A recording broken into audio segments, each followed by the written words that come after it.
author Peter Ames Carlin. He's a first-time guest. The book is The Name of This Band is R.E.M, a biography. Peter, thanks so much for coming on to talk about the book. My pleasure. Thanks for having me. Where are you checking in from, by the way?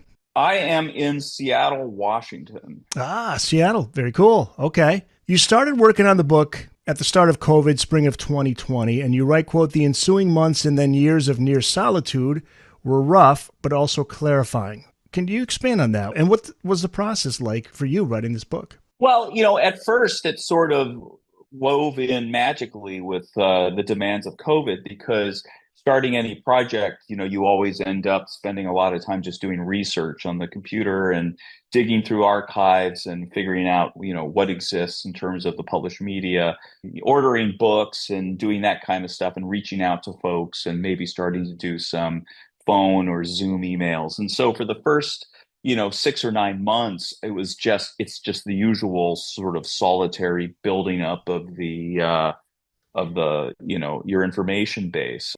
And then after that, it began to become a limiting factor because that's when I start traveling and meeting people and interviewing them. And I couldn't do any of that, let alone, go to see shows or see music or have anybody, coming through town. And so it kind of slowed me down for a while, but eventually, it began, obviously as the restrictions began to loosen and the vaccine came into play, then I could travel back to Athens and start to hang out with people and talk to them. And the other thing is it just sort of allowed me to remember as I was reading about their earliest days and just sort of how important the Athens community was, and just the ritual of going to a show and meeting people and seeing music and communing with folks with similar tastes and cultural sensibilities. It was like, God, I miss that. And it just allowed me to sort of think about the experience that they had had and what it was that really merged them with their audience in those early days. And so that became, something that I really began to think about and try to start writing about at the time. How much of a fan are you of the band? Well, I had become a huge fan of the band. It was almost impossible to not be in the late 80s and early 90s. I mean, especially if you had, if you were interested in rock and roll, if you were interested in kind of the larger sort of, social, political possibilities of rock and roll. I mean, one of the things that made R.E.M. so so engaging and so bracing to to follow and listen to as they sort of went through their biggest days, from really the late 80s until the late 90s, was how they really seemed to be a part of this wave of kind of progressive politics and idealism that was sweeping across the planet, at the same time as they were really coming into their own. There was the fall of the Soviet Union in late 80s, early 90s. There was the fall of apartheid in South Africa. And then the election of Bill Clinton and this kind of rise of at least some tentative progressivism in the US. And they were, kind of came hand in hand in that because their music and sort of the way that independent music suddenly became part of the mainstream in the late 80s through, in a lot of ways, what R.E.M. was doing was really sort of encapsulated by the experience of seeing this band that had been a cult band and a college band and a nightclub band for so long suddenly become kind of the toast of the town, and really, in the early 90s go from being a band that, a lot of people had heard on the radio and sort of knew of and kind of would maybe sing along with or turn up the radio when The One I Love or Stand came on the radio, to becoming kind of a national sort of rallying point in a sense. By the time the album Out of Time came out in 1991 and the single Losing My Religion became such a smash hit, they were ubiquitous. You couldn't turn on the radio without hearing their songs. You couldn't turn on MTV without seeing their videos. And sort of it wasn't just the sound of R.E.M., but kind of the idea of R.E.M. as these kind of college kids, smart, sensitive, cool guys who ran, not only sang about progressive ideals, but then, the more you read about them, the more you came to understand that they ran their office that way too. They were so about recycling their garbage out of the, a lot of what they did there and the issues they spoke up about and the way that they communicated that stuff went hand in hand with the music. And it just became a part of what felt like a very sort of exciting, youthful, idealistic moment in popular music. And you talk about them being ubiquitous. That's why, for me, when it ended, and it ended so quietly without much fanfare, I just remember being bummed, a little bummed, because I thought, well, there goes really one of the greatest American rock and roll bands of all time. And it's just kind of came and went, no farewell tour. And we can get into a little bit of that as we move, throughout this. But I remember, like I said, just being a little bummed. Listening to their music the last few days, getting ready for the interview, I just think there's just so many great songs. And they could have done like a U2, like a residency at the Sphere. They could have done something like that, or the Rolling Stones. But as I find from reading the book, it's really more of what they didn't do as much as what they did do. So they kind of went against what you would expect. And Michael Stipe too. I always thought of him as being reluctantly famous, but he did want to be famous. I mean, he was outspoken as a kid too. What were his childhood years like? He moved around, I know, quite a bit, right? Military family. Exactly. His dad was a lieutenant colonel in the U.S. Army, was in Vietnam and pulled hazardous duty there for flying recon helicopters. So it was like daily dogfights essentially over the skies of Vietnam. And the family, bounced around to various military bases. And eventually, for, the bulk of Michael's childhood and adolescence ended up in a suburb of St. Louis, where his dad was working at the military base and, the kids were going to school. It made the family very close, and Michael was and remains very close to his sisters and to his mother. His father passed away some time ago, but they were a very close family. And all the kids were artistic, and Michael was particularly so, and very interested in visual art, extremely interested in music, rock and roll. And by the time he was halfway through high school, was really fixed on this idea of becoming becoming a rock star essentially.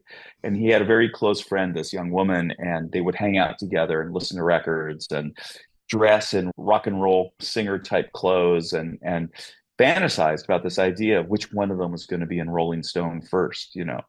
The other thing that's interesting is that his dad, for all that he was a military guy and an officer and career military, and one of Michael's childhood friends said that he never saw Mr. Stipe when he wasn't wearing a flight suit, and wore a cavalry hat like some of the people in the Army aviation units did. But he was also very soft spoken and very kind and sensitive to his kids. And his friend Melanie remembered once, they used to dress up and go to the Rocky Horror Picture Show screenings, where people would dress in drag, and Michael would dress as Dr. Frankenfurter, with the full lace stockings and leather bustier and mascara and heavy rouge and everything, just completely in drag. And his friend remembered that they got dressed up in Michael's room and were walking through the living room to go out and go see that night screening. And his dad, Lieutenant Colonel Stipe, sitting reading his newspaper, and he glimpses over his paper and he sees his son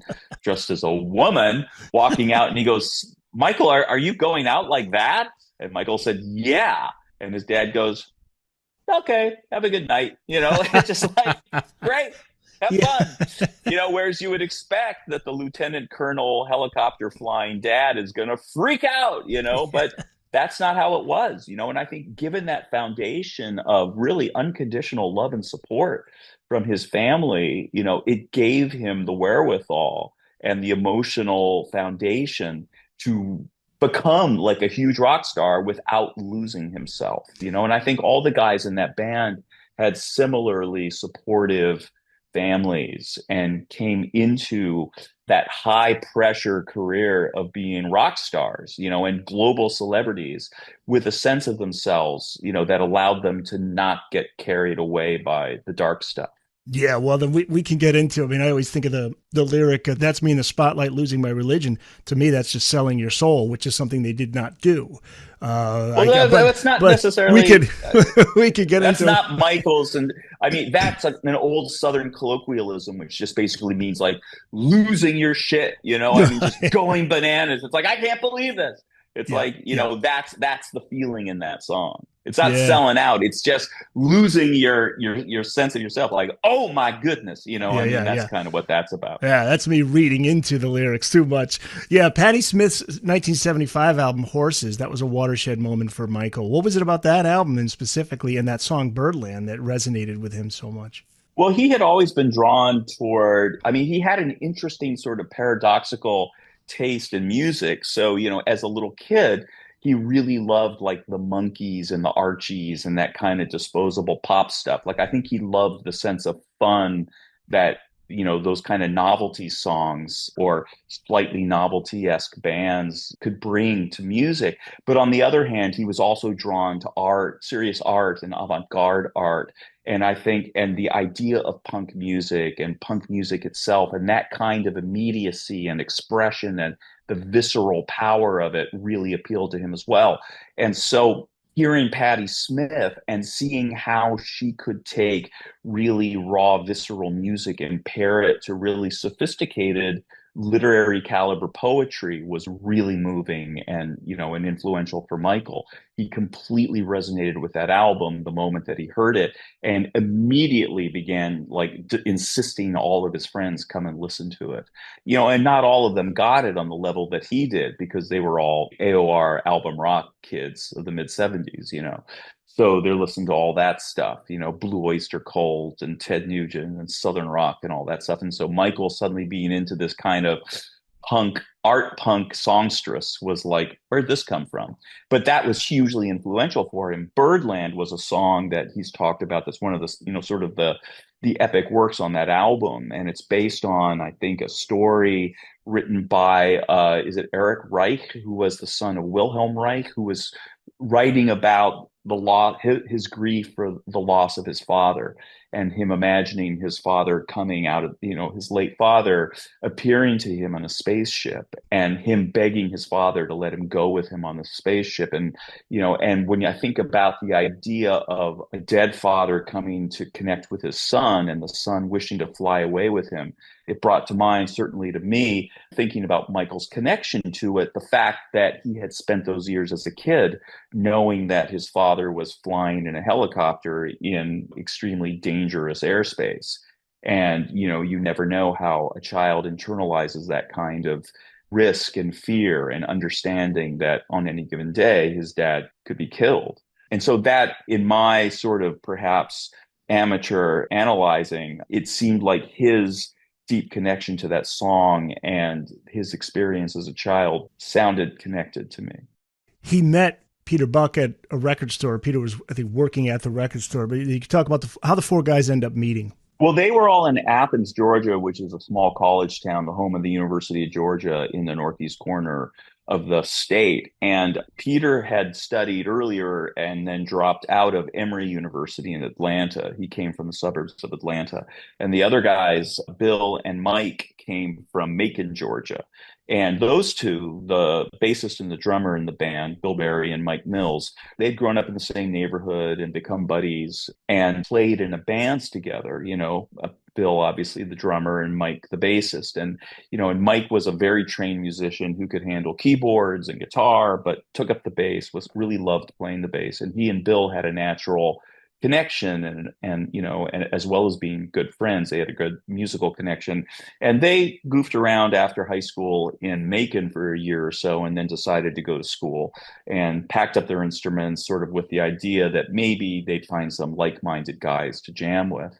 And they got to Athens, and Michael's family, his dad had retired from the military, and they had moved to a town not very far away from Athens. And they had assumed that when Michael graduated high school, he was going to go down there and study at the university. And for the first half a year, Michael stayed up in the suburbs of St. Louis because that's where his friends were, and he wasn't sure he wanted to move south.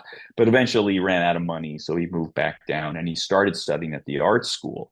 And Peter was working at this Wuxtree music, record store in Athens. And Michael came to the store, which was one of those places that had tons of used records and imports, and discovered they had all these punk and art music imports from New York and LA and London and Paris and Germany, and was completely blown away by this and started talking to the clerk, who turned out to be Peter. And Peter had such an encyclopedic knowledge of all of pop music, as he had grown up again, in the suburbs of Atlanta. Very, very smart, constant reader who read everything he could get his hands on and was extremely interested in records and pop music and was teaching himself how to play guitar. So it turned out that, Michael had sung in some cover bands and Peter had been playing guitar nonstop since he was a teenager. And they just decided to get together and jam and see what they could come up with. And they were sort of just beginning to do that when a friend of theirs, who also knew Bill and Mike, said, I think the four of you guys would get along really well. So they thought, okay, and they met these guys at a party, and then they all got together to jam. And really, the way everyone described it, from the first time they got together, it was like, oh, we've got something here, like this, Yeah. a natural connection. And that was in the winter of 1980, and they just kept playing together and then started, writing songs together. And then when their mutual friend was having a birthday party in early April, she convinced them to make their debut as a performing band at the party, which they did with no small amount of stage fright and pre-show nerves. But they got up there and they played to this church full of kids. And, by all accounts, it was a really striking debut. And St. within Mary's Church, right? St. Mary's yeah, yeah, Church. yeah. It was Yeah. a closed Episcopalian church on the edge Right. of downtown Athens that someone had turned into apartments. Built in the For 1860s, and then it was a Red Cross. But it had been built by a guy that owned a cotton mill or something, and he wanted his workers to have a church. But then when the mill shut down, then there was no need for the church, so it got basically closed and turned into a variety of other types of housing for the local Red Cross, and then maybe there was a local museum or something in there. Yes. But Yeah. then this guy decided to turn it into and built these weird modular apartments in there, and that's where college kids could live amid their own filth. And Yeah. I'm trying to picture that in my mind too. But also, what was the room in the back was perfect to play music there, like the acoustics. There was something yeah, about the it was the old most of the old sanctuary. right. So that was where the altar was and where the pews had been. And there was the steeple that came up, but the steeple had rotted out a little bit. So water, rain had been pouring in. So it was a little musty back there. But it was a great place to go with great acoustics for your band, and you could set up on the altar and your band could rehearse, or there could be a party, and then there was a natural stage there, which was only slightly rotted out from the rainwater that had been coming down. And so it was their friend Kathleen O'Brien, and it was her birthday party. And so a couple bands debuted. One was, I think, the Side Effects, which was another band of college kids. And then the band that weren't quite called REM yet, I think they called themselves the Twisted Kites that night. But they Yeah. knew that was just a placeholder name. And they came out, and it was like, one of the interesting things about Athens and the music scene was how many bands came out of the art department there, the Lamar Dodd School of Art at the University of Georgia, because the professors there, the art teachers, many of them were practicing artists who were very bohemian and avant-garde in their tastes and ideals. And they essentially had already figured out that their interests in folk culture and in avant-garde art were also coming through in punk music. This sort of post-slick rock and roll, this really sort of stripped down, grungy rock and roll. And the idea that you shouldn't need to be a great musician to form a band, just figure out what type of band you want to be, see what instrument you can learn, get together with some friends, and then you all can be a band. And that's exactly how the B-52s had come together a couple of years earlier. And it was how R.E.M. came together, and like Pylon, Love Tractor, the Side Effects.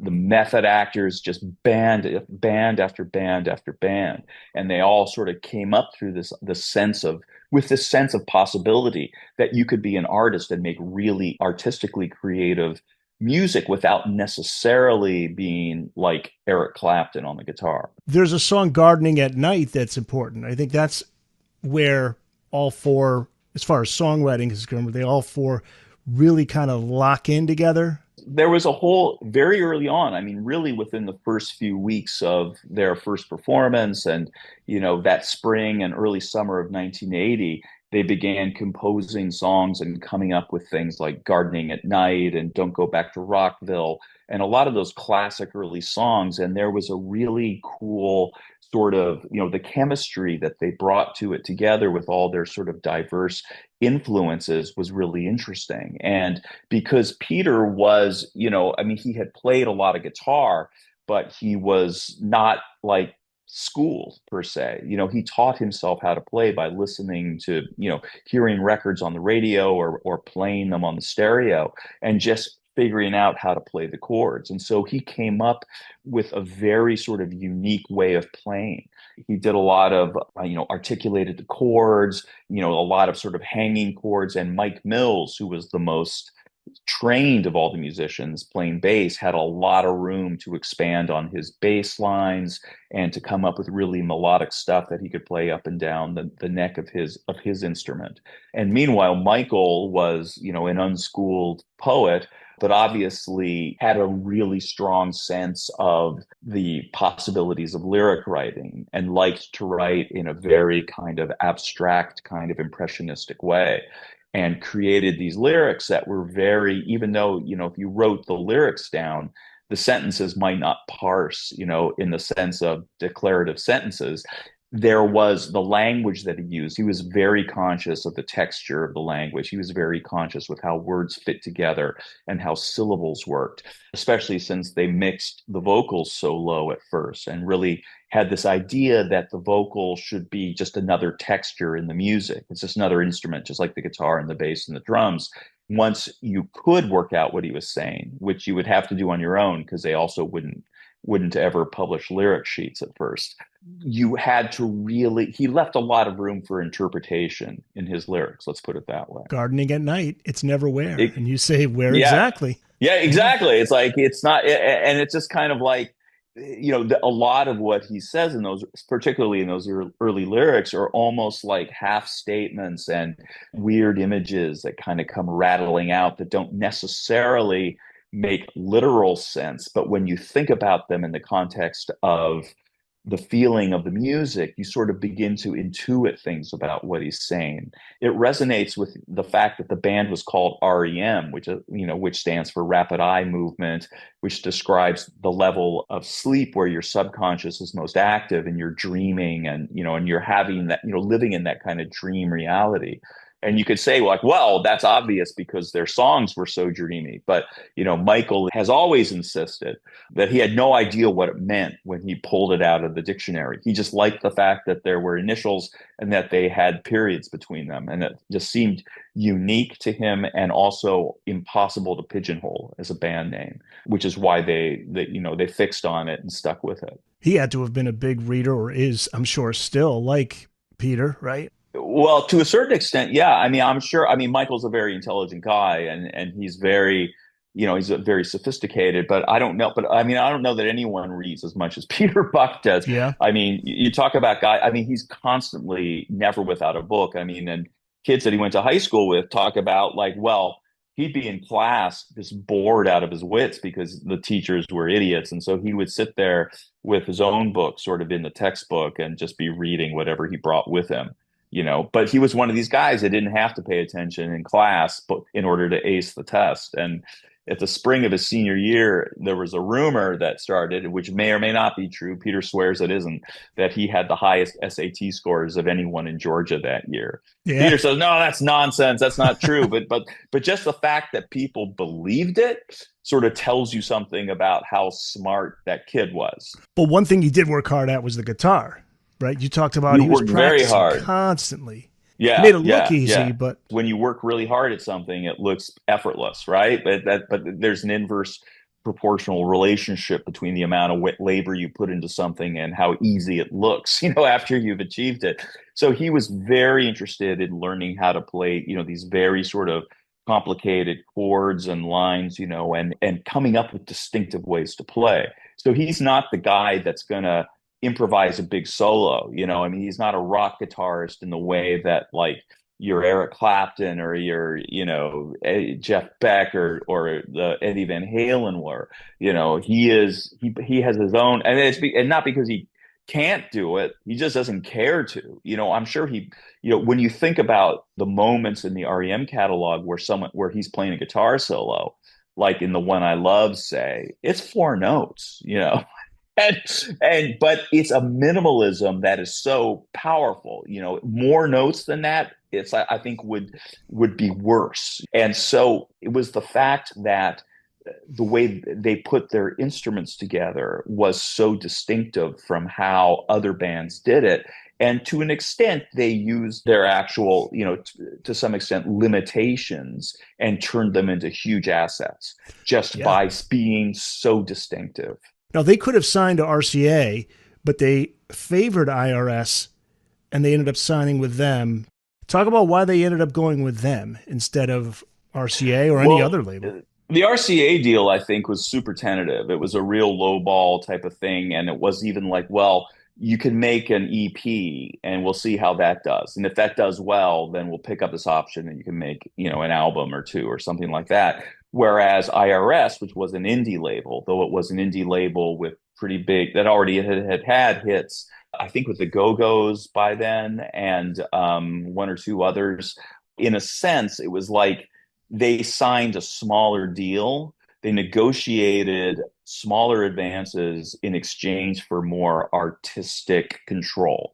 So the idea was that they were going to invest in their own music and their own sense of how they should pursue the music and pursue the work in order to avoid any kind of, sort of corporate executive decision making or authority coming in and saying, no, you're going to have to do this to make it more radio friendly. You're going to have to do that.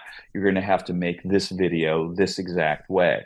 So the idea was, okay, we believe enough in the work that we're doing and how we're doing it that we're going to take less money up front in order to make the records that we want to make. And it turned out to be a great wager for everybody because they kept making these distinctive albums that flowed only from their own taste and their own sensibility. But each one really, for the first 15, 16 years of their career, every record they made was bigger than the record before it. And every tour they played to more people than the one before it. And just step after step after step after step. And so they began, even their early EP, the first EP, Chronic Town, sold like 50,000 copies or something, which was for a small indie college band from a small indie college town on an indie label. It got a lot of attention, and that's a lot of sales for something like that. And then they, once their first album, Murmur, came out in '83, and it sold in the low six figures, but was also such a critical smash that when Rolling Stone had their year-end album of the year, the artist of the year type poll, the critics proclaimed, in the same year that Thriller came out, in the same year that U2's, I think is it War came out? I think that was 83. Yeah. Yeah. Like huge albums, like epic albums. They named Murmur the album of the year, which was like a huge deal. This was a band, it was their first record, it's this weird, murky, arty record. It got so much attention. And so, of course, the next album, Reckoning, came out in '84 and sold way better than that one. And by '86, they were going gold. And by '87, Document went platinum. And it was, and then Green went multi-platinum. And then, Out of Time, and then Automatic for the People, and then Monster were like 10 plus million selling record setting deal with Warner Brothers, I remember in the mid 90s. Yeah, even as the band ascended, though, they were, like you said, they beelined to campuses. They did college radio interviews. Why do you think R.E.M's music connected so strongly with college kids? I think because when they began making it, they were college kids or college kid age, certainly. And one of the things that they understood, not only, from the very beginning, was that they were going to play everywhere that they could possibly get booked. They were not going to be selective at all about where they were going to play or who they were going to play to.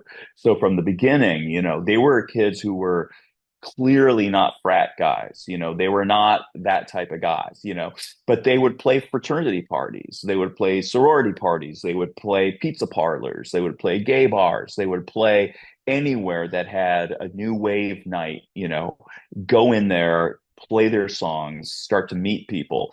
And they were very welcoming to and very collegial with their fans, because I think what they understood, it was, not just their fans, but the people who worked at college radio, that these kids who spun records on college radio and were drawn to that scene or drawn to their music were essentially the same type of people who they would have been friends with had these kids gone to school in Athens, or if they were going to school in, Madison, Wisconsin, or wherever, up in Boston. It's like they would come to town, go to the college radio station, hang out with those people, get to know them, figure out like what parts of town they might want to go to hang out in. And they would end up connecting with these folks, and they'd become friends, and they'd start, as they would cycle through towns, they could come into any town and recognize a dozen, 2 dozen, 3 dozen folks that they had hung out with before, and invite them to the show, and then get invited to parties. And then it was this kind of building this big foundation of fans and followers and supporters, like on a personal basis. And that became a very strong fan base. And all those people began to drag in their friends. And then those friends brought friends. And it just grew and grew and grew along those lines in a very just sort of retail, hand to hand to hand way. And I think that accounted for a lot of, the strength of that audience, and just how much it grew, sort of getting them to a place where they could start thinking about getting, making records that were going to get played on mainstream radio. So you think that set them up? Because there was a question that you note in the book, reporters were asking, would success spoil R.E.M.? Because as they make that climb and you go through the years, 84, South Central Rain, I'm Sorry, and Don't Go Back to Rockville, do okay. Fables of the Reconstruction from 85 has Driver 8 on there. Good songs, no huge hits. But then in 88, Document, the album, the one I love, is huge. That's a number 10 single. It's the End of the World as We Know It. Now we're starting to see the big success come. So did that help them? Were they spoiled by that type of success? It doesn't seem like it. They were very girded for success in a lot of ways. I mean, both because of the many years that they spent on the road, living out of each other's pockets, essentially, as they were driving in the van from place to place to place, and they were very good friends when they began. And they just managed to pursue their career in a way where they really prioritized their relationship and maintaining good, warm, clear dialogue about everything that was going on. And they had also, due in large part to Peter Buck's reading of the rock and roll literature, had sort of come to understand that the two things that always break up bands are fights over credit and fights over royalties. So in order to diffuse every fight before it began, he said, what we really need to do is just agree ahead of time that everything that we write and everything that we record that's an original song is going to be credited to all four of us, and all four of us are going to profit accordingly. So there was no disagreement ever about, wait a minute, I wrote more of that song than you did, or you didn't write that, or blah, blah, blah, blah, blah. So they went into their career and having resolved the worst possible conflicts before they could even have a conflict over them. And I think also, the fact that they took them so long to break through on that level meant that they could really establish what their chemistry was. They really could really value one another's contributions and one another's humanity on a level where the depth of their friendship and their feelings for each other was always going to be deeper than their connection to wealth and fame and the spotlight and all that. There was never a point that I've heard from a variety of people who produce them that alone among the bands and artists that they'd ever worked with, the guys in REM were always individually arguing that their part should be reduced in the mix. Nobody ever got into that thing of like, well, I'm the star. Like that happens all the time, right? Except they were a band where everyone was like, something, we should turn me down a little, which is not a Wow. conversation people have. Peter Ames Carlin is the author of The Name of This Band is R.E.M., a biography. By the way, the title, that comes from, Michael would say that in concert, right? The name of this band is Yeah, R.E.M. it's interesting because after the book came out, Chris Franz, who's the drummer for the Talking Heads, posted something on Facebook like, "What the hell is this?" Because there's that Talking Heads record. The name of this band is Talking Heads, and frankly, it's like I've always admired the Talking Heads and a lot of their songs. I love a lot, but I was never so conversant with their career that like I could name like half a dozen Talking Heads records, but that wasn't one of them. So it was like, and when that happened, and like then some Talking Heads fans were like, "Hey, this is a ripoff," and I was like, A, no, it's not, and B, if I was going to rip something off, it's like I don't know if that's the thing I would do. I mean, it was like it was just Michael used to say it was like in the second half of their career, he would start shows. They'd come out on stage, and the audience would go crazy, and he would say before they played a note, he'd say, "The name of this band is REM, and this is what we do." And then boom, right into 2.5 hours of fantastic REM songs. So it was kind of like pretty groovy. And then when they just played, they did the one four-way reunion that they've ever done since they broke up, where they were being inducted just this last June in the Songwriters Hall of Fame, which was very meaningful for all those guys. They took Sure. their songwriting very seriously, and it was a huge, huge deal for them. So they decided that this is the one time, at the induction ceremony where they were actually the four of them going to get together and play one of their songs. And they came out on stage and everyone's going nuts because who thought this was going to happen? And Michael prefaced it by saying, "The name of this band was REM, and this is what we did." And then they played Losing My Religion. And I thought that was really sweet. Well, I'm glad I brought that up. So that way, if anybody's listening to this and they're a Talking Heads fan, there you go. That's the reason Yeah. behind the name of the book. So IRS, Yeah. the contract ended with IRS, right? They had like, it was a 5 record deal or whatever, with 82 to Yeah. 88, right? So now IRS wanted to keep REM, and they tried, but Right. REM, of course, they met with all the big labels. Warner Brothers ends up winning out. Why did Warner Brothers end up getting REM on their roster? What did they have that other labels didn't? They had a long-standing track record as being the major label that was the most sympathetic toward artists and gave artists the most leeway to do whatever they felt like doing. It's not a coincidence that the book I did before the REM book was called Sonic Boom, and it was a history of Warner Brothers Records. And so I got to know those guys who had worked at Warner's, and it was, and that was a really cool book for me. I really enjoyed doing it and getting to know those guys because they had, the guy that was the chairman of the company, Mo Austin, and the fellow who was first a record producer, A&R man, who became the president of the company, Lenny Waronker, were uniquely, as well as Joe Smith, who was the president of Warner Brothers. They were sort of Warner Reprise were these connected labels at first, but they all shared the sensibility of understanding as the sort of the hippie era was beginning that this old corporate way of making pop records and running a record company where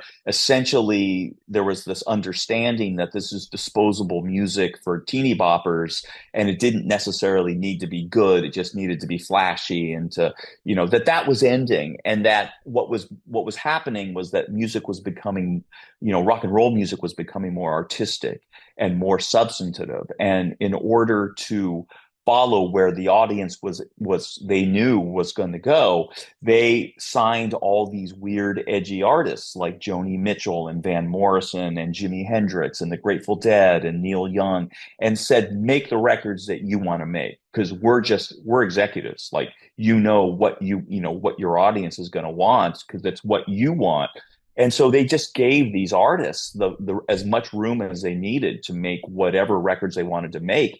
And then the punchline was the record, as a result of loosening their authority over these artists, they became way more successful than the label had ever been, and very quickly became one of the most successful, influential, powerful record companies in the world.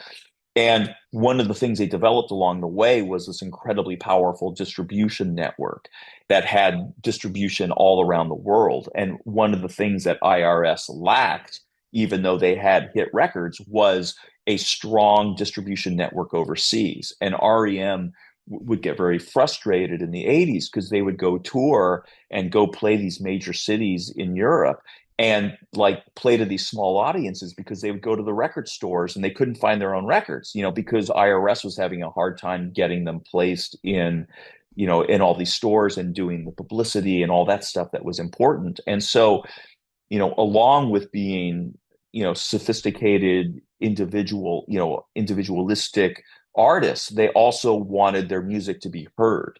And what they understood was if they signed with Warner's, they would sort of get the best of both worlds. They were going to make the records they felt like making. They were going to have artistic control over the music and also over, everything about, the album, the design of the covers, the videos they were going to make. They were going to make the call, which was the Warner Brothers sensibility anyway. So they were going to get that along with this global, powerful distribution network that was going to allow them, once they made these records and got them out, were going to be everywhere. And lo and behold, once their records came out on Warner, they began to sell, double, 3 times, 10 times what they'd been selling with IRS. Yeah, the timing too, because they're at the peak of their powers at that time, right? 5 album contract.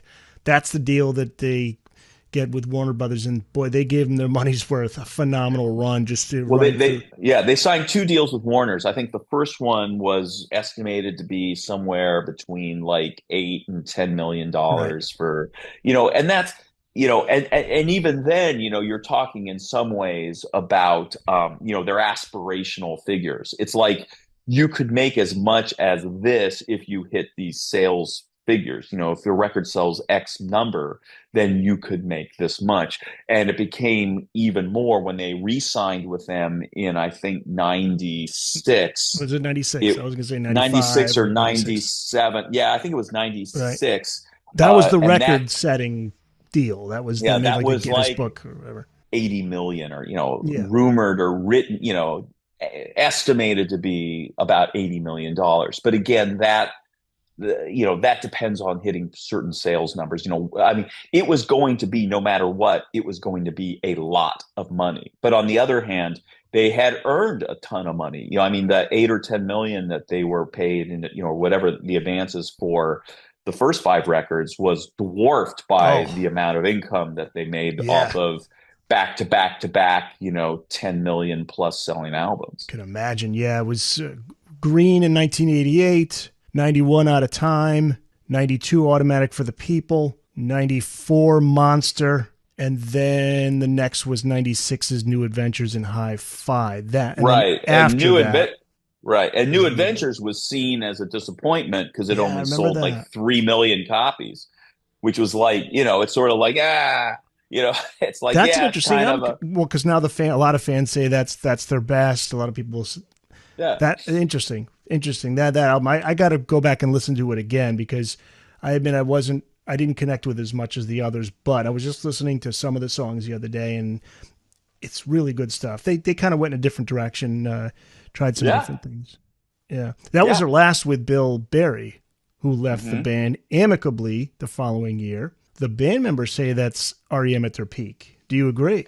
Well, everybody hears things differently. I mean, Subjective. The thing about REM, of course it is. It's hugely subjective. I mean, I think that, it's not my favorite of their records. It's got a bunch of great songs on it, but it was kind of they made it in a cool way. A lot of those songs were written and at least partially recorded on the road, at sound checks. They, they hit their absolute popular apex in like 94, 95. in the wake of Out of Time and then Automatic for the People, which were both huge smashes, which they didn't tour for. They hadn't toured for half a dozen years, and they decided to do this huge global tour in '95. And starting, moving into that tour, if you remember, I remember at the time, I mean, I was sort of me at the peak of my REM fandom as well. It was almost as if the Beatles were going out on the road. I mean, the level Sure. of attention that went into it, and the lines to get tickets, and the size of the venues that they were playing all around the world, and the amount of it, the attention that they were getting, and the focus. And it was like the tour where they'd fly into some town and there'd be people, fans in the airport. There'd be people lined up across the street from the hotel when they got there. Alternative rock radio became huge in the mid 90s. And so suddenly now REM is huge on alternative rock radio. So top 40 Yeah, radio, rock radio, alternative rock. I mean, I remember that Monster album, just hit yeah. after hit after hit on all of those albums. I mean, they just were everywhere. And it was a time, but of course, at the same time, you can't really underestimate the fact that spotlight, when it gets that strong, it kind of burns you a little bit. Just the amount of attention and the amount of focus. Before they could go from town to town, they'd play the local basketball arena or whatever on the green tour. But before the show, after the show, they could just walk, put on their coats and walk out, and people, to the extent that they were recognized, would leave them alone, or just say, hey. Whereas when you get to be as huge as they were by the time the mid 90s rolled around, the pressure of that level of fame is just off the charts. And I think that, people go like, well, they asked to be famous. And it's like, well, they wanted people to pay attention to the music. They wanted their music to be heard. They didn't personally want to be famous. You don't necessarily, just because you want your work to be known, doesn't mean you want people coming up to you in the produce aisle of the grocery store wanting to talk, oh my Right. God, I love you so much. I mean, on any given day, you're not, you're just not in the mood, you're not in the mood to talk to your best friend, let alone strangers who want to take a picture or ask you things or tell you about themselves or hand you their demo or whatever. Well, I think It's a that's what lot of happened with Kurt Cobain, right? Kurt Cobain probably felt the same way. Absolutely. And the difference between Cobain's experience and Nirvana's experience and REM's experience was that REM had 10 years before, Right. being together and touring before they became mega successful. Yeah. Nirvana had a matter of months, Right. really.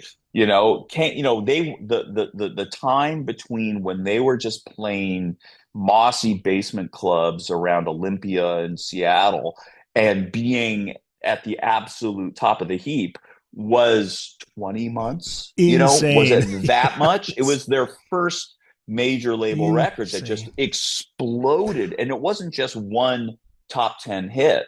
Yeah. It was kablamo, and Insane. all the power of MTV and all that stuff. And they were global celebrity slash superstars before they had, it's like getting the bends. It's like, how do you deal with that? Yes. And if you're somebody like Cobain, who came into it already probably with, a tendency toward depression, to say nothing of, the drug use that probably was him self-medicating for his psychiatric issues, and meanwhile, suddenly you're at the epicenter of a huge industry. Author Robert Boyd put a book out on Nirvana. Just had him put the episode just now. We were talking about that. I mean, literally, Yeah.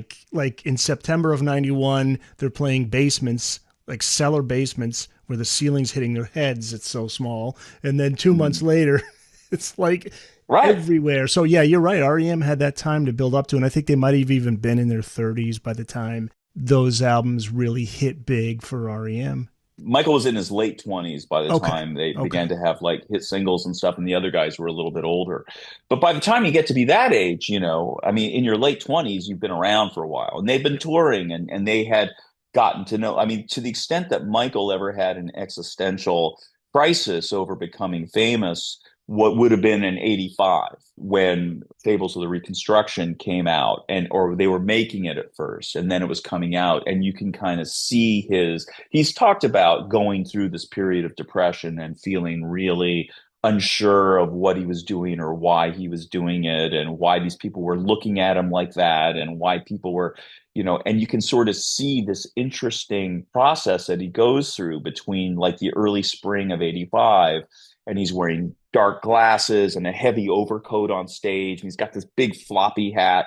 And by the time they get to the Rock Palace TV show that they recorded in Germany in the fall, and suddenly he just looks so much more at ease. And he's described, trying to kind of think through his problems and sort of think through what his conundrum was at the time, and having kind of just the fog break and the sun kind of come through again and feel like suddenly realize who he was and what he was doing and why, and just feeling this palpable sense of relief.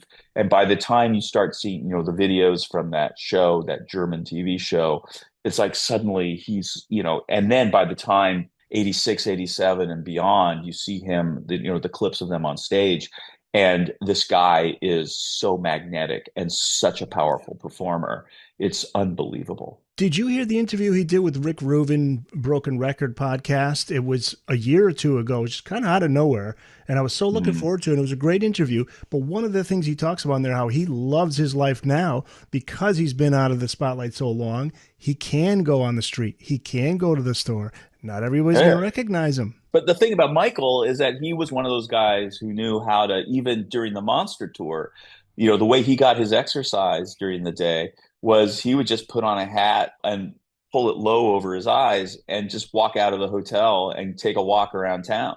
And people would just sort of think like, oh, that guy looks a little like Michael Stipe. But nobody would believe that this guy who's on the cover of all the magazines and is on MTV all the time is actually just walking around, taking a hike through town. And that's exactly what he was doing. You do mention Michael and Mike Mills fell into fame more easily, whereas Bill felt a little sense of guilt, and Peter really retreated into himself, right, in the 90s. Yeah, it's interesting because Peter was the guy in the early days who, when they were doing, they did a ton of media in the early days. They would talk to anybody, really, just to get the message out. And Peter was often like the first go-to interview guy. He was the most enthusiastic because he had spent so much time reading interviews of other rock stars that he just knew exactly how it was done. And was probably eager to be on the other side of the microphone, the other side of the camera for a while and just experience that. And he was also particularly good at kind of channeling what their message was, what they were about, what they were trying to do. And so you could sort of see him working so hard to get famous, and in a way, Bill Berry was exactly the same way. Bill, the drummer in the band, but was the one guy who had experience in the music industry before the band came together, not just being in a cover band with Mike Mills as a teenager, but he had also gotten a job as an office boy at this booking agency in Macon, where Ian Copeland, the brother of Miles Copeland, who owned, and founded IRS Records, and also the brother of Stuart Copeland, the drummer in the Police, quite a family. Ian was working at this Paragon booking agency in Macon, and Bill got a job there as a high school kid just to do whatever needed to be done around the office and chauffeur musicians when they came to town from place to place.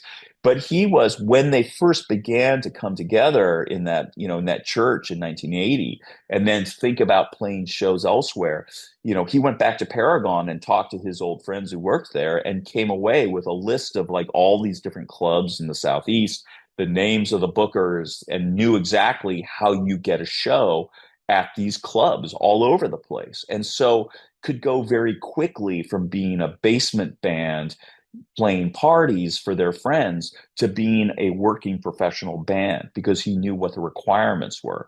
And both he and Peter were very good at sort of, creating that structure, understanding the workings of it and how to make it happen and do the labor day in and out, not just on stage, but the stuff that leads you onto the stage and then away from the stage to the next stage.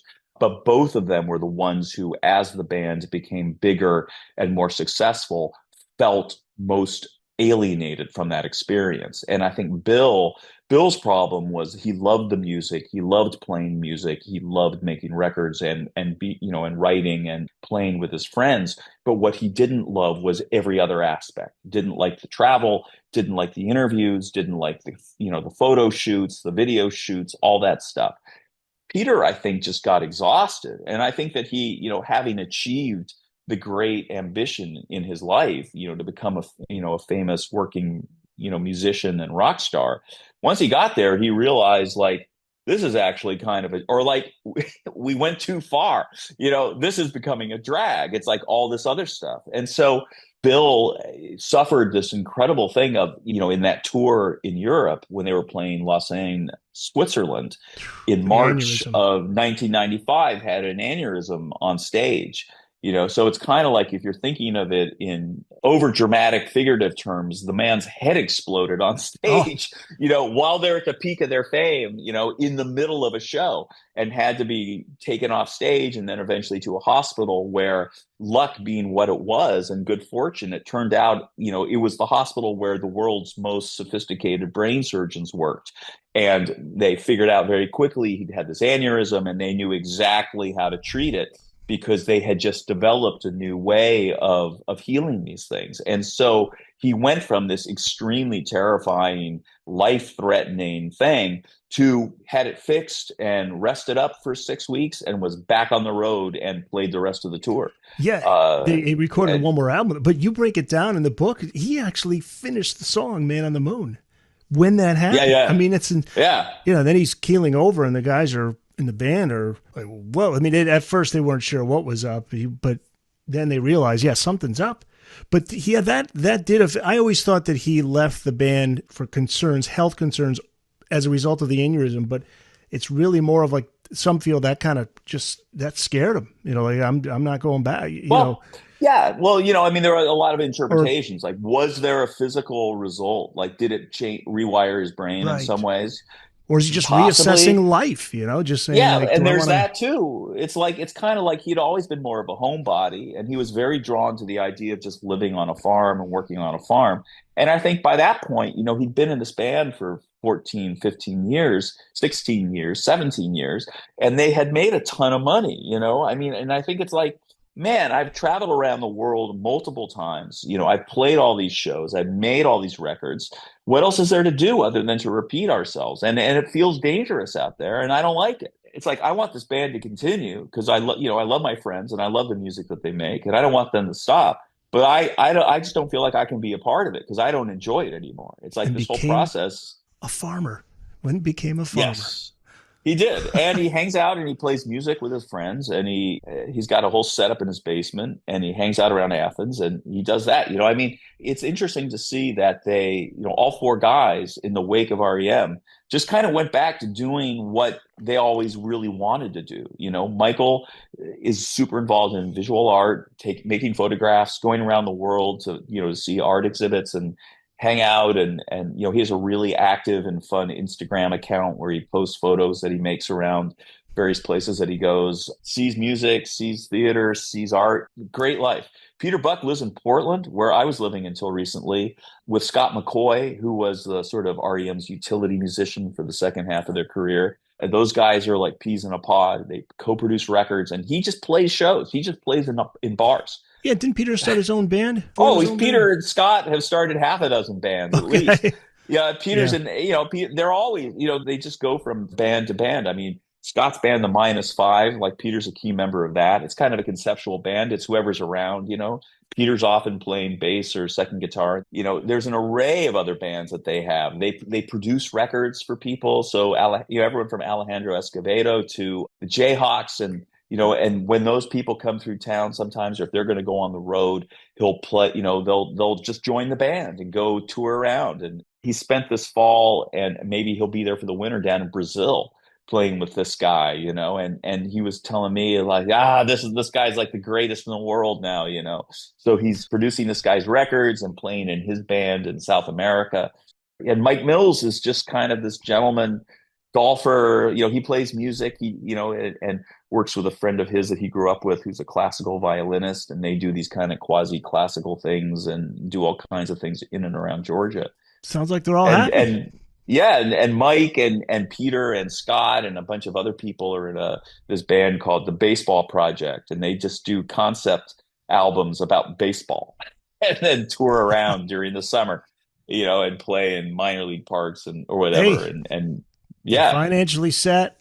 they're doing what they want. That's great to hear. I just wonder, does Michael sometimes get the itch? Does he have lyrics to come to him, and then he thinks, "Boy, I'd like to." I was hoping maybe he'd do a solo project or something like He's that. working on one. I He mean, is okay. yeah, he had a few. He's been talking about it for a few years, and he's released a few of the songs that he's been working on. So if you go on Spotify or wherever, you can hear him. They're around, and he's been saying, "Yeah, I'm working on a solo record, and it'll be done when it's done." Okay, So he works on it when he feels like it, and when he doesn't feel like it, he does whatever else he does feel like at it's a that moment. beautiful So thing. Beautiful thing. it is. So the post Bill Berry years, I thought they put out some great stuff. But you say the three members no longer spoke the same language, and the recordings were slow and painful.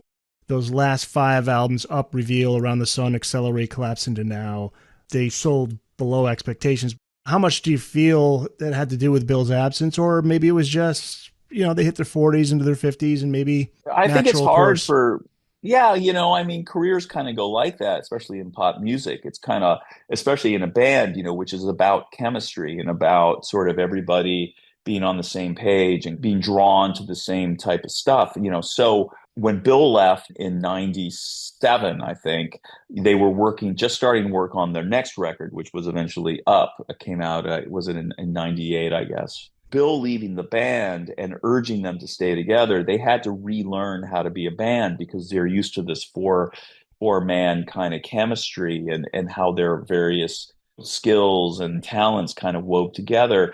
Now they had to figure out a new sort of balance between the three of them. And Bill had always kind of functioned in some ways as a kind of the editor in chief for the band and had been very much, he brought in a lot of original music and was primarily responsible for like the chord progression for the Oh, I verse didn't know in that. Man on the Moon. He wrote all the music for Everybody Hurts, wrote like a lot of Well, that the chord explains a progressions. lot then. Yeah. Okay. Yeah. And also he Yeah. was the guy that everybody trusted. So people would come in with their own little bits and pieces and he'd say, nah, that's going on too long. You got to cut that down or we can't go. That's cool, but don't take it over there. And Almost like a for whatever producer. reason, yeah, he was kind of the guy who everybody trusted to tell them when they were getting a little too far out of line and helped kind of weave it together. So without him, they had to figure out a new way to do that. So I think the working process for Up was harder. That was the one where they had trouble communicating. And then they kind of figured out who they were as a trio. And then it became a little easier. But, you sort of go from record to record. And after you've done it 10, 12 times, and you've been in a band for more than 20 years, keeping it fresh, and keeping it, and also keeping your thumb on the pulse of the culture is something, kind of comes in and out of focus. And that happens for every artist who has a long-term career. Sometimes it seems like you're channeling something that everybody can grasp. And sometimes they have no idea what you're talking about, or their eyes and ears are focused in a different direction. And so it's inevitable that some of your work is going to be accepted, and consumed at a higher level than other moments. But Right. all those records in the 21st century REM records, each one of them has, even the worst of them, generally by and large, people, I think Around the Sun is the one that certainly the people in the band felt like didn't work out as well as they would have hoped, and critically was probably the most beat up upon because it's the sleekest. It just doesn't seem to have the, aspects of it just felt like they overworked it to some degree. But on the other hand, it's got like great songs, I mean, maybe they could have recorded them better, or maybe those songs are a little over fussed with or something. But, right after that, they made this really raw, hard rocking album called Accelerate, which is just like, it sounds like, they could have, and they recorded that in like 3 weeks, just pounded it out. And basically the marching orders they gave themselves when they came in is, we're not going to screw around with this, and we're not going to put a lot of keyboards on this. This is going to be raw, urgent rock and roll that's going to come out, and we're not going to fool with it. We're going to get this on tape and we're going to release it. Bang. And Yeah. that's what they did. And it's a great record. That's the one with Supernatural Superstition. Supernatural, super serious. Super Yeah. serious. Up has some great stuff on there too. There was always something from each album. Oh My Heart, which was about Hurricane Katrina. Just thought was a beautiful song. I can't remember which one that's off of, but think it's Yeah. on the last one. That's on Collapse Into Now. Yeah. Yeah. Day Sleeper and Lotus from what I Yeah. thought was interesting. There's that Beach Boys Pet Sounds song at My Most Beautiful off Right. of Up. Yeah. Yep, yeah. So they kept it a secret for more than a year, but then in 2011 they announced it was over. No final tour, no climactic performance to pay tribute to their fans or their career. How did you feel about that? Surprised? No. No, not surprised at all. Yep. I would have been surprised if they had done the big farewell tour Yeah. because, again, I mean, REM begins, it's like I think the first line in the first, the prologue of the book is like, even from the start, you would know them by their refusals, and there's this litany of things that all the other bands do that are sort of pro forma for rock bands and rock musicians that they were like, no, we're not doing that. We're not going to lip sync in our videos. They had rules, and every so often they would evolve away or change their mind and find a way to do stuff like print the lyrics or mix the vocal so you could hear what he was saying or lip sync in the videos when they figured out how to do it in a way that felt artistic to them. And so, when they broke up, what they said was, we are not going to get back together. It's like, unlike every other band, like that breaks up and then eventually finds a way to reunite. I mean, look at Oasis, right? I mean, and those guys hated each other. Huge fights, couldn't stand each other, trash talked each other to the moon for whatever, 14 years before they finally figured out that it was time to get back together. REM went out the same way they went in, with hugs and friendship and mutual affection and support and respect, and have never faltered in that.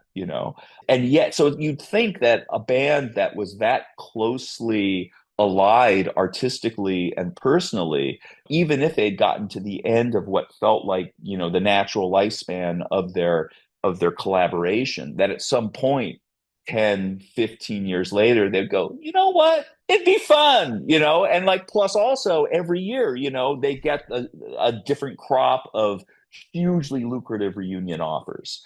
Yeah, Come play man. Coachella, come play this Sure. festival, come play that festival. We'll pay you to the moon. Somebody described it to me as generational money. People come in and they're like, we will give you, and plus also, that's just the beginning of the summer long reunion tour, right? So you go off and you tour for 3 months, or maybe you go around the world and you tour for 6 months, and you come home with $50 million or something like that. And it's like, boom, that's it. You're sending, it's not only your kids who are going to college, it's their kids and their kids' Yes. kids and every kid in town, you could send to college if you wanted to. Yeah, and Um, just from the aspect of the legacy of the band too, somewhat selfishly, I just feel like I wish that they were out there continuing so they can get new generations of fans, because I don't know how many of the younger fans now know that much about REM, and it's like, you don't know. This is a band with had a huge impact on the history of rock and roll. And then you think about the songs. I mean, if they played a show, they could probably fill 3 hours with just songs that sure. were on the radio that everybody knows. Yeah, You and then know? come out and play a whole other 3 hour show the next night Yeah. and do the same thing. I mean, it's just like, there's certain bands, and certain artists who are so accomplished and have written, had long careers where they've made so much great work that it's like, and I could think of a few. It's like, and a lot of them are still out there for one reason or the other. I mean, think of Paul McCartney or Bruce Springsteen or Dylan or the Stones. I mean, the Yeah. Stones come out and play. I mean, I don't think that the Stones have really made a great record since 1978, but the records that they made between 1963 and 1978, you could do 3 straight nights of 2 hour shows and never repeat a song, and it would be amazing. McCartney could probably do that for a week. Yeah. I mean, he could come out and just play his hits from the 70s, and Beatles it would and be a solo, huge, just no solo, Beatles. You could just do a solo. whole night of Yeah. Wings songs, and REM could kind of do the same thing. They could play a whole night. They could play an entire show of songs that they only recorded for IRS before Green, before Out of Time, and it would be a huge night full of hit after hit. A lot of them are radio hits, a lot or whatever, or college radio hits or whatever, or songs that became popular subsequently, but it would be Driver 8, Radio Free Europe, Gardening at Night, Don't Yeah. Go Back to Rockville, all the way up through the One I Love. But like End of the World as we know it, just hit after hit after hit. And none of them were on the Warner's records, and then just play it a whole, you could play two nights just made up of the first five albums from the Warner years.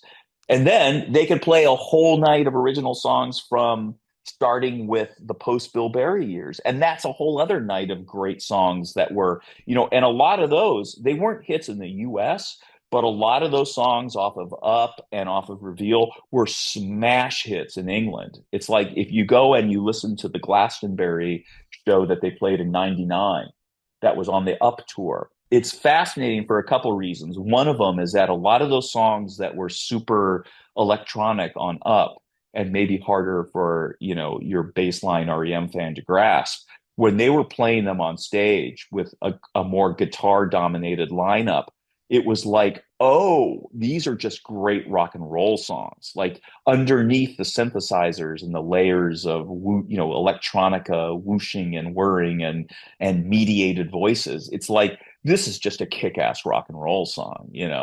There's that, but then there's also the fact that like when they start playing the intro of the song Day Sleeper, which is a What a great song. song, Oh, but didn't nobody wanted to know about it in the US. But in England, it was like a top four smash. And when they start playing the intro to that song, the place, all of Glastonbury explodes, in the wow. same way that they exploded for the intro of the One I Love, like two songs earlier.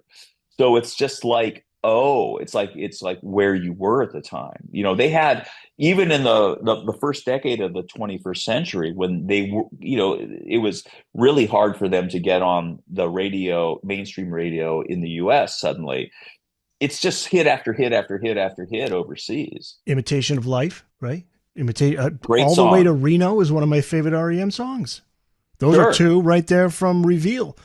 But Or Lotus, I ate the Lotus, Lotus, yeah. that song, I mean, it's just kind of like Smash or The Great Beyond, the Oh, song of that was in course. the Andy Kaufman in the Man on the Moon Man on the a Moon. movie. It's like, it got released here and people were like, eh. It's like, I don't know if it made the top 40, but in England and in Europe, it was like again, it was a top five hit. I did not know that. Day Sleeper is a song, that's the type of song that's a little more direct. He's telling a story. He's creating the story, but this poor guy, he's like, he doesn't even know why he's Yeah. crying. He's just, Yeah, yeah. he's Well, he's just, got this weird upside down life. He's right. so alienated from the rest of society because he works during he's up at night and he sleeps during the day. And I mean, Yeah. it's a metaphor, obviously, but it's like, but I mean, and obviously, if you're a rock star, it's kind of, it's your life too. They did such a good job of being super successful and super, on every level, artistic, financial, the whole business, and still hanging on to their humanity, which is not, which is the less familiar part of the rock star story. People always talk about the rare story of the good guy finishing first, I mean, obviously, in any business like being a rock star, anything that ends with wealth and fame, there's a lot of ambitious people hustling mightily hard to achieve things. And there's a certain amount of hard decisions and even ruthlessness that goes into becoming as big as REM became. And there certainly are, even a small number of people who've been a part of REM's story where they felt, hard done by in some way, shape, or form. But by and large, it was really interesting to talk to a lot of people who had known and been involved with them over a very long career. And virtually all of them were like, yeah, no, ultimately they were decent guys who did the right thing. The name of this band is R.E.M, a biography. It's out now. It's been out for a little while. You can find it wherever books are sold. Can people find you online, Peter, if they want to reach out to you? Why, they sure can. They can. My website is just peteramescarlin.com. So toss my name in the Googler or your search engine of choice, and I should come rattling out of there. I'd love to have you back on again. I was trying to get you on for your Warner Brothers book. I remember. I think I reached out to the publisher. I'd love to have you back on again, man. I'm a big fan of your work. Well, thank you. Well, the next one's coming out next August already. So Okay. it's a book about, if you're interested in Bruce Springsteen, it's a deep Yes. dive into the making of Born to Run. So that comes out on Oh, August 5th, just in time for the 50th anniversary of their album. So Looking very forward to that. Yeah, I'd love to have you back on for that. Peter Ames Carlin, thank you. My pleasure. Thank you for having me on.